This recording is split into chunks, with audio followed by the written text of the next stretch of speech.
আসসালামু আলাইকুম প্রিয় দর্শকবৃন্দ। আজ আমরা শুনব এক অহংকারী শাসকের গল্প, যার নাম ফেরাউন।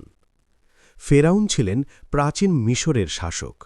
ক্ষমতা আর সম্পদের নেশায় সে নিজেকে আল্লাহ মনে করত। সে বলত, আমি তোমাদের সর্বোচ্চ প্রভু। বনি ইসরায়েলদের ওপর সে চালাত ভয়ঙ্কর জুলুম। তাদের দাস বানানো হয়েছিল, আর নবজাতক ছেলে শিশুদের নির্মমভাবে হত্যা করা হতো। ঠিক এই সময় আল্লাহ তাআলা পাঠালেন হজরত মুসা আলাহিসাল্লামকে। মুসা আলাহিসাল্লাম আল্লাহর বাণী নিয়ে ফেরাউনের দরবারে দাঁড়ালেন। তিনি বললেন, আল্লাহ ছাড়া কোনো উপাস্য নেই। কিন্তু ফেরাউন সত্য অস্বীকার করল, বরং সে অহংকারে আরও অন্ধ হয়ে গেল। আল্লাহ একের পর এক নিদর্শন দেখালেন, দুর্ভিক্ষ, ভয়, বিপর্যয়। তবুও সে তওবা করল না।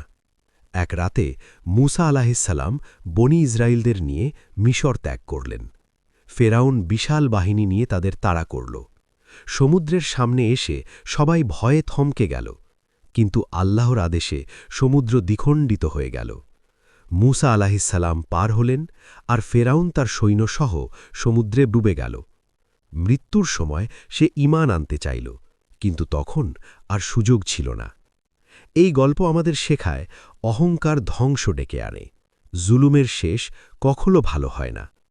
এমন আরও শিক্ষণীয় ইসলামিক গল্প পেতে চ্যানেলটি সাবস্ক্রাইব করুন, ভিডিওটি শেয়ার করুন, আর মতামত কমেন্টে জানান। আল্লাহ আমাদের সবাইকে সঠিক পথে রাখুন। আমিন।